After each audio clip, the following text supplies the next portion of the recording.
este último video del libro Un canto nuevo para el Señor de Joseph Ratzinger, donde analizaremos prácticamente la letra C y la letra D de esta segunda parte. Y sin ánimo de demorarnos, pues vamos a la lectura, ¿no? Tenemos la letra C, la imagen del mundo y del hombre en la liturgia y su expresión en la música de iglesia. Entonces, como siempre vemos en la parte inferior de la diapositiva, todo lo que corresponde a los datos donde apareció originalmente.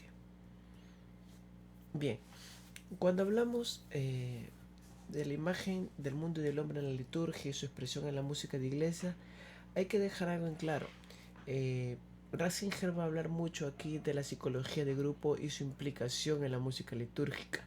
Va a ser muy crítico con la psicología de grupo. Entonces, voy a ir leyendo los fragmentos. Dice: liturgia y música hermanadas desde el principio. Esto es importante, ¿no? Hablar de Dios, como dice Ratzinger, es algo que sobrepasa el entendimiento humano, algo que sobrepasa, por lo tanto, el lenguaje humano. Entonces, por eso siempre se retoma y se trata de expresar esta alabanza a Dios a través del canto. La palabra se hace canto, pero la música tiene una idea subyacente, que es la palabra. Más adelante Ratzinger va a hablar de logos y tendrá mucha razón. Entonces, siempre se ha tratado de ver la liturgia y la música siempre han estado hermanadas desde el principio, han estado juntas. Entonces, importa mucho la palabra, lo que se diga, es verdad, pero también importa mucho la instrumentación, como nos dice Ratzinger, la música, el canto, porque la música litúrgica es predominantemente vocal, pero el canto, en su efecto, también es acompañada de instrumentación, pero acompañada. Sí, esa palabra es importante. Como dice el siguiente párrafo, hablar con Dios es algo que sobrepasa los límites del lenguaje humano. Dar culto a Dios es sumarse a lo que todas las cosas pregonan. Esta frase es muy bonita porque te sumas al canto de alabanza de la creación, ¿sí? Entonces, un estilo como franciscano, como a San Francisco de Asís me sonó esta parte, porque San Francisco predicaba que la creación alababa a Dios. Pero el hombre se tiene que unir a la creación para poder dar este canto a Dios. Entonces, a pesar del estrecho vínculo que une liturgia con la música, su relación ha sido siempre difícil, sobre todo en las épocas de transición histórica y cultural. Bueno, ya lo vimos en capítulos pasados como la secularización aparta un poquito la liturgia de lo que es la iglesia, incluso aparta a la iglesia de las decisiones predominantes en la sociedad. Entonces, este vínculo, como dice Ratzinger, hoy se debe debatir de nuevo la cuestión de la forma correcta de la música en la celebración litúrgica. Eso va a discutir Ratzinger ahorita, ¿sí? Y pone un claro ejemplo. Las disputas del concilio y posteriores al concilio, nos referimos al Concilio Vaticano II, a él, abordan el tema como un antagonismo entre los pastoralistas y los músicos. Los músicos, los segundos, se resistían a someterse totalmente a las directrices pastorales e hicieron valer la dignidad intrínseca de la música como un elemento pastoral litúrgico de rango propio. La semana pasada hablamos del arte elitista, aquel que la ilustración nos heredó, nos dejó. Entonces, los músicos han visto en esta posterior reforma al Concilio Vaticano II un alejamiento de la parte pastoral de la iglesia. Espero que se entienda. Como que llamarle la atención a los músicos, enseñarle a los músicos qué se debe y qué no se debe cantar dentro de la liturgia, ya es un pecado prácticamente. Es difícil de escuchar, pero sí. Entonces, hay que tener mucho cuidado con esto. Ya lo va a sugerir Ratzinger, cómo se aborda, cómo identificar, ¿no? Disculparán un poco, tengo un poco de gripe, pero estamos aquí para hacer el video. Dice Ratzinger que la segunda ola de la reforma litúrgica impulsa las cuestiones hasta los fundamentos mismos. Se pregunta por la esencia del acto litúrgico, de sus bases antropológicas y sus bases teológicas. Entonces, responde a la siguiente pregunta prácticamente. ¿Qué es el culto divino? En eso se va a basar Ratzinger con respecto al primer punto. Superar el concilio, una nueva concepción de la liturgia. Dice Ratzinger, la nueva fase de la reforma litúrgica no busca ya su fundamento en la letra del Concilio Vaticano II, sino en su espíritu. Utilizo aquí como texto sintomático el denso y diáfano artículo sobre canto y música en la iglesia que trae el nuevo diccionario de litúrgica. Bien, ahí como ustedes pueden ver la imagen, hay un nuevo diccionario de liturgia, en este caso Ediciones Paulinas. El nuevo diccionario de liturgia de Madrid que cita Ratzinger es de 1997. Y bueno, Ratzinger es muy contundente con esto porque le menciona como diáfano. Sí, es muy superfluo. Ahora, dice algo importante, que el artículo, este nuevo diccionario de liturgia, no niega en modo alguno el elevado rango artístico del coral gregoriano o de la polifonía clásica, sino que pasa que se trata de una nueva idea de la liturgia con la que el artículo pretende superar el concilio. Ve el concilio como este debate de antes y después del concilio.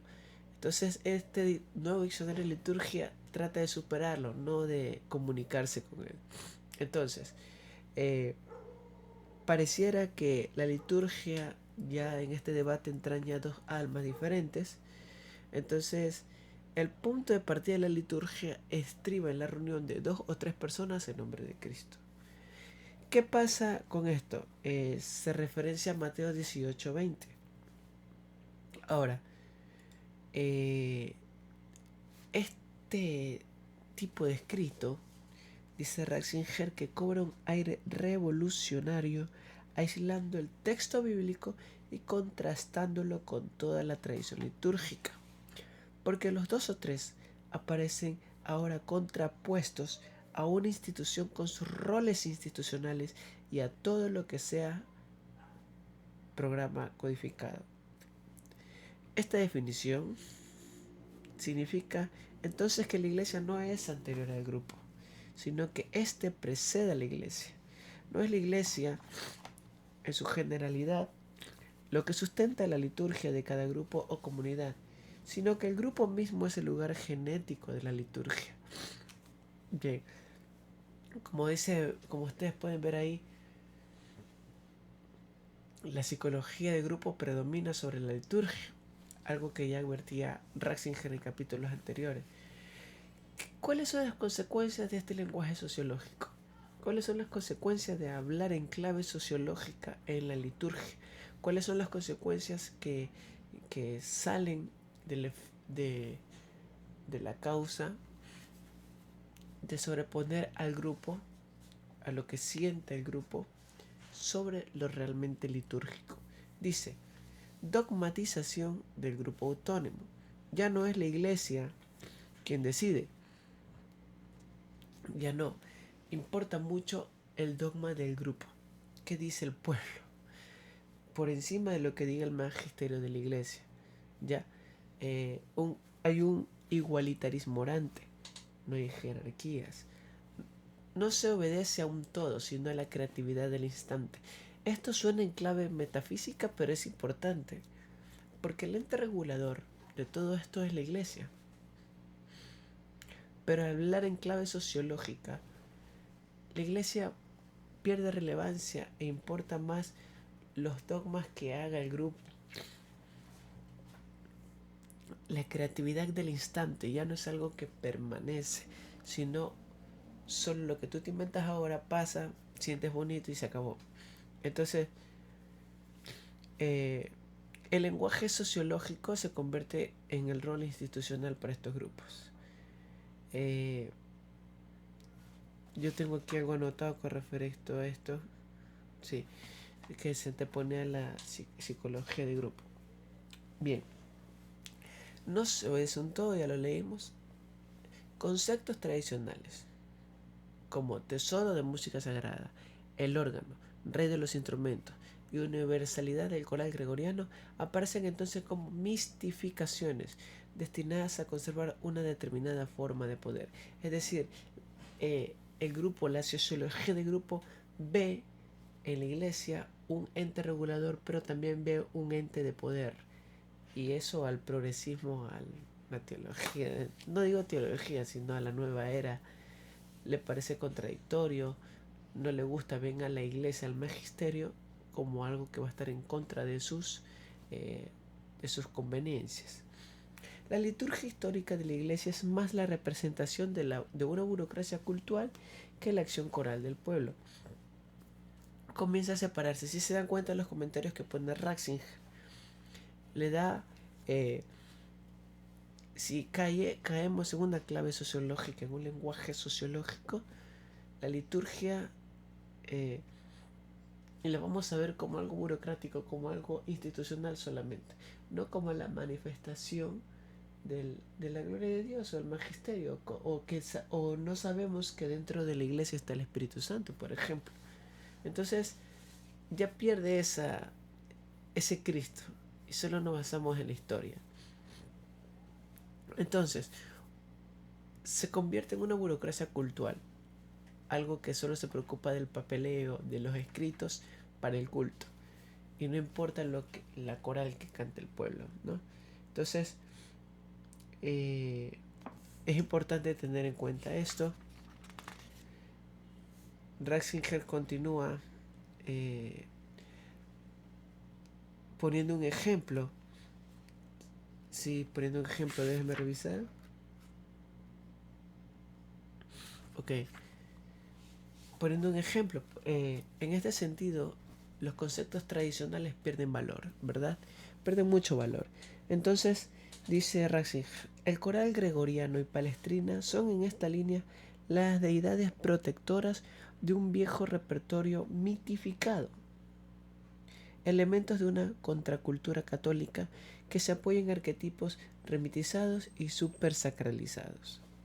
Ojo, está poniendo el coral gregoriano y la palestrina. El contenido, la liturgia histórica de la iglesia es más la representación de una burocracia cultural que lo que importa que es la coral de pueblo, ya lo habíamos leído. ¿Ok? Dice, el contenido del motu propio de Pío X sobre la música de la iglesia es calificado en el artículo como una ideología culturalmente miope y teológicamente vana de una música sagrada. Bueno, no voy a decir más. En este sentido, se separa el Nuevo Testamento de todo lo que viene después de la historia del magisterio. Se separa totalmente. Entonces, si caemos en la clave sociológica, estamos cayendo en el modernismo y en la secularización que pretende apartar a la iglesia de todos estos temas. No solo estamos ante un nuevo sociologismo, sino ante una separación total entre el Nuevo Testamento y la historia de la iglesia. Separación asociada a una teoría de la decadencia, típica de muchas situaciones de ilustración. Solo en los inicios jesuáticos está lo puro. El resto de la historia es una aventura musical con experiencias desorientadas y alocadas, a lo que es preciso poner fin para volver al camino correcto. Y termina diciendo Ratzinger en este primer punto, si mal no me equivoco, el artículo formula claramente dos valores fundamentales. El valor primario de una liturgia renovada es la actuación de las personas en plenitud y autenticidad. La música de iglesia, según esto, significa que el pueblo de Dios manifiesta su identidad cantando. Esto implica ya el segundo valor operante. La música aparece como un factor que produce la cohesión de grupo. Los cantos consabidos son, en cierto modo, la señal distintiva de una comunidad. Dentro de la gran ruptura, el artículo respeta algunos elementos de continuidad que posibilitan el diálogo y hacen esperar a que sea posible reencontrar la unidad de la idea básica de la liturgia. Al aparecer el grupo y no la iglesia como raíz de la liturgia, esa unidad corre el riesgo de desaparecer, no solo en la teoría, sino en la práctica cultural concreta. Bien, este primer punto ha finalizado, si mal no me equivoco, así es. Y bueno, me he dejado aquí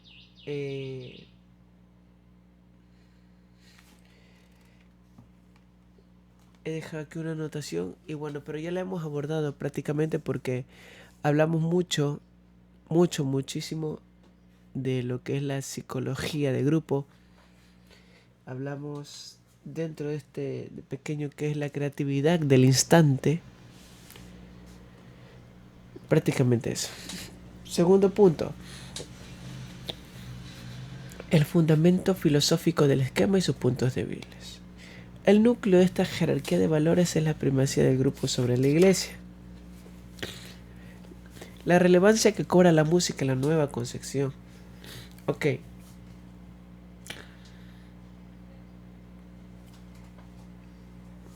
Ya hablamos que para estos nuevos sociólogos de la iglesia, que predomina la psicología de grupo, ven al magisterio solamente como una institución que regula y eso la hace mala, la vuelven una camisa de fuerza. Y la música predomina sobre la liturgia. Entonces,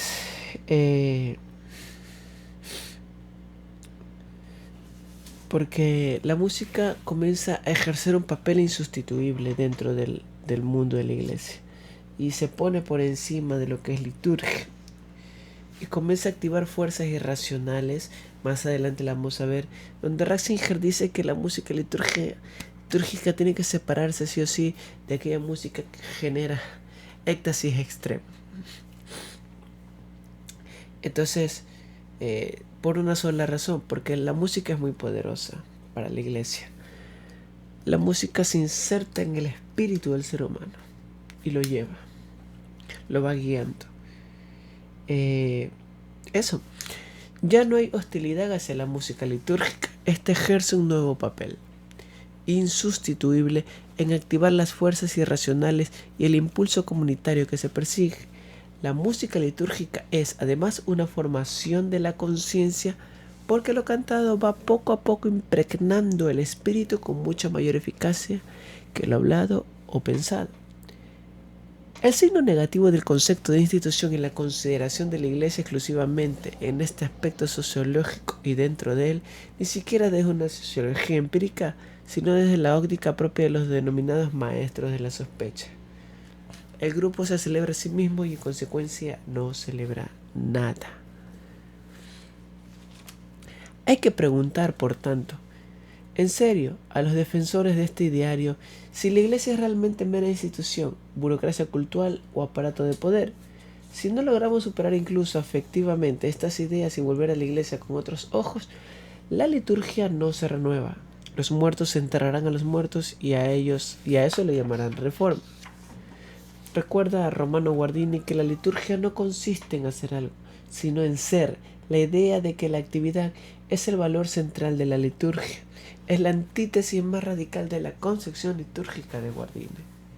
Correlación de liturgia y música. El verdadero sujeto de la liturgia es la iglesia, concretamente la Santa Comunión, de todos los lugares y de todos los tiempos. De este principio se sigue, como señaló Guardini en su temprano escrito Formación litúrgica, que la liturgia quede a salvo de la arbitrariedad del grupo y del individuo y se respeta lo que Guardini llamó a su objetividad y su positividad. Por encima de la música, por encima de la psicología de grupo está la liturgia. La liturgia de grupo no es cósmica, vive de la autonomía del grupo, vive del hombre. No tiene historia. Lo característico para ella es la emancipación de la historia y el propio ser, aunque trabaje con material histórico. Esto es maravilloso. Y no conoce el misterio porque en ella todo se explica y debe explicarse. Racionalismo puro. De ahí que el desarrollo y la participación sean tan ajenos como la obediencia, cuyo sentido rebasa lo explicable. Es importante saberse dónde uno como músico está ubicado.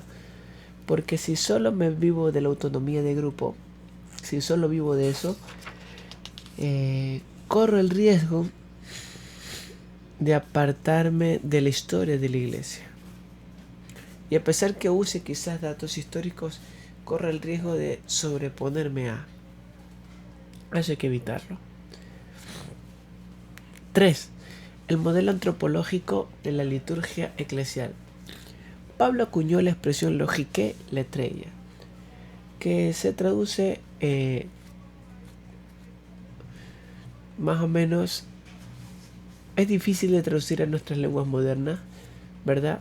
Porque nos falta un verdadero equivalente para el término logos. Pero podría traducirse logique letreia como culto presidido por el espíritu o culto marcado por la palabra. Sabemos que palabra en Biblia es creadora, ¿no? Ese espíritu que se interpreta a sí mismo, que se comunica. De aquí derivó en todos los tiempos la referencia a la palabra, la racionalidad, la comprensibilidad y la sobriedad que han precedido la liturgia cristiana y que han sido ley fundamental para su música. La palabra que invoca la celebración cristiana no es la de un texto, sino una realidad viva. Un Dios que es inteligencia autocomunicante y que se comunica siéndose hombre. La música litúrgica es una consecuencia de la realidad y la dinámica de la encarnación de la palabra. La corporeización cristiana es a la vez espiritualización y la espiritualización cristiana es una corporeización del cuerpo del logos humanado. ¿Por qué avanzo rápido este capítulo? Porque prácticamente es un recordatorio de Ratzinger de todo lo que hemos estudiado. 4. Las consecuencias para la música litúrgica. Ustedes las van a leer. Yo voy a mencionar ciertas cosas. No voy a mencionar todas. Pero bueno, hay mucho que decir. Las consecuencias dentro de la música. Por ejemplo, hoy vemos que el gregoriano ha muerto un poco. No sé, Ratzinger me da a entender dentro de este capítulo un poco pesimista, podríamos decirlo. Porque las nociones básicas, como ustedes pueden estar leyendo, es que se ponga al ser humano por encima del misterio. Al poner al ser humano por encima de la liturgia, comienza a perderse el sentido del misterio. Y ¿Cómo proceder ante toda esta situación? Como dijimos en el capítulo pasado, el arte tiene que estar dispuesto a servir. Eso es la esencia del arte. Pero la música sagrada se enmarca dentro del arte y debe estar dispuesta a servir. Entonces, Ratzinger va a poner todas estas músicas, sí, como podemos ver, todas estas canciones, todas estas obras de la liturgia a raíz de la palabra como creación. Mahatma Gandhi, esta es una frase que me gustó mucho y que Ratzinger luego la medita muy bien. En el mar viven los peces y callan, los animales de la tierra gritan, pero las aves cantan porque el cielo es su espacio. Pero el hombre participa de esas tres cosas. El hombre hace silencio, ¿verdad? Pero hoy hemos perdido esa capacidad de hacer silencio. Solo quiere ser tierra, como dice Ratzinger, solo gritar, solo que sea escuchado. Y el cielo desaparece y se va hundiendo en su propia tierra. La liturgia, bien entendida, se reconoce cósmica. Y aquí entramos al tema de la parte D. Te cantaré en presencia de los ángeles. La tradición de Ratisbona y la reforma litúrgica. La tradición de Ratisbona es una universidad en Alemania, si mal no me equivoco. Tiene un grado de importancia muy alto para Ratzinger. Ya vamos a ver por qué. Bien, Ratzinger comienza este capítulo contando un poco su viaje a este monasterio. ¿Ok? El monasterio lo pueden buscar en Google, tiene una página maravillosa. Monasterio de Marienburg, que fue fundado en alabanza a Dios. Y está tomado de... Miren la imagen, cómo se relaciona con el texto bíblico. Está tomado de la siguiente cita de Daniel 3:75, que dice: montes y cumbres bendigan al Señor. Ahí como pueden ver la imagen. Yo no tengo la oportunidad de viajar a estos templos, pero qué maravilla sería estar dentro de él, escuchar el silencio, no sé, pasar un tiempo ahí. Ya van a ver ciertos frescos.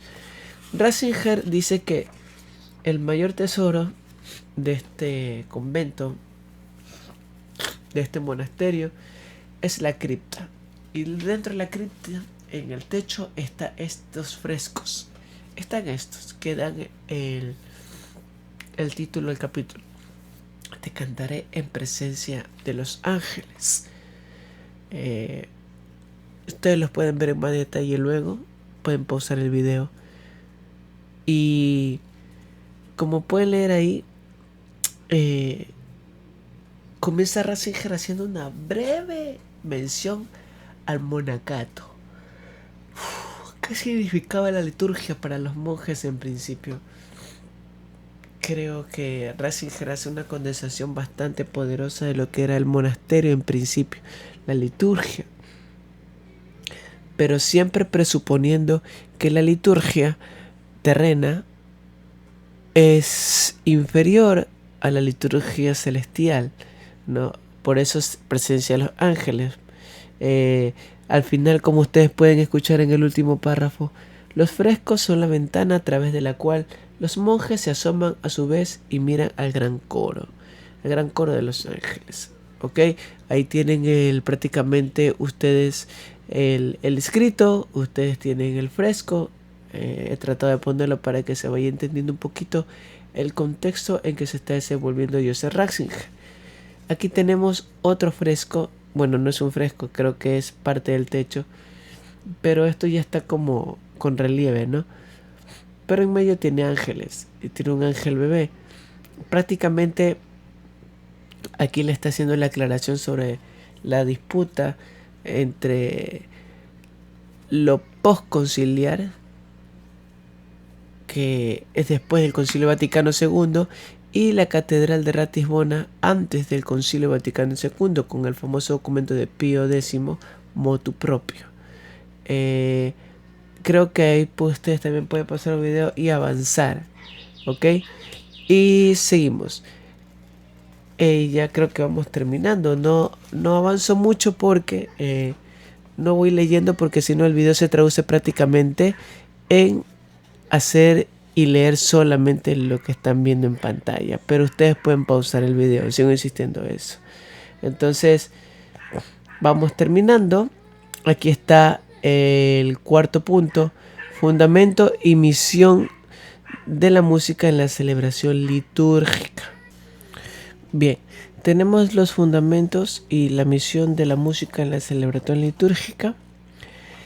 Prácticamente Ratzinger presupone y termina diciendo aquí que la psicología de grupo, cuando crece, la liturgia real cae.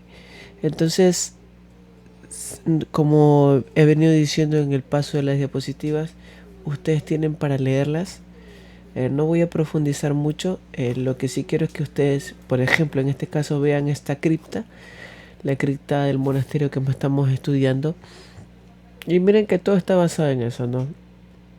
Mirando hacia Jesús, te cantaré en presencia de los ángeles, Eh, es una cripta muy bella en el sentido de la palabra.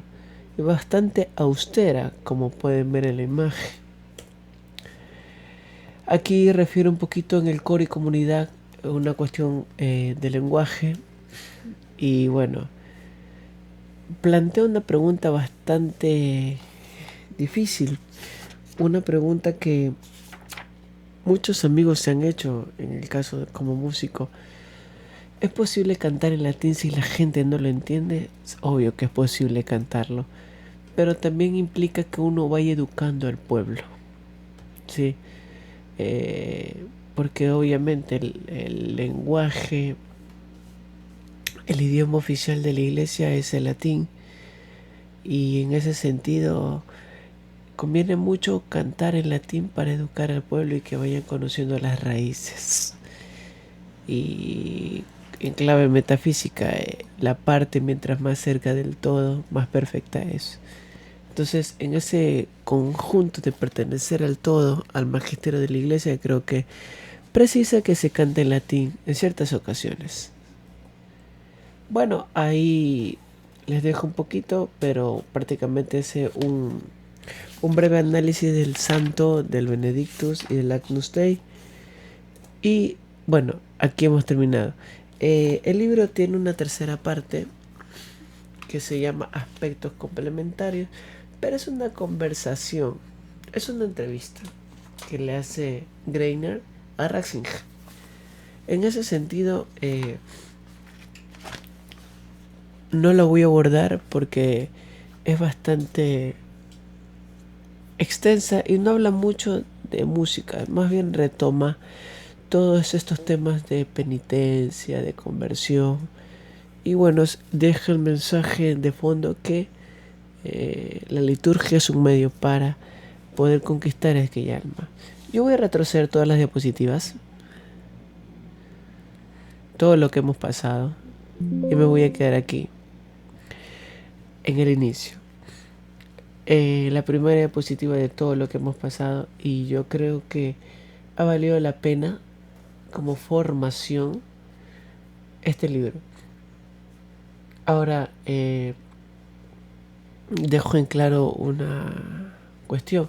No puedo dedicarme a hacer reseñas de capítulo por capítulo de los libros porque prácticamente no tiene muchas visualizaciones. Creo que es un poco más factible hacer la reseña en un solo video ya armado y estructurado de este tipo de libros. Y bueno, ya irán teniendo noticias de este canal. Gracias por seguirme. Soy Gustavo Sáenz y esto fue un canto nuevo para el Señor Dios Ratzinger. Nos veremos en el siguiente video.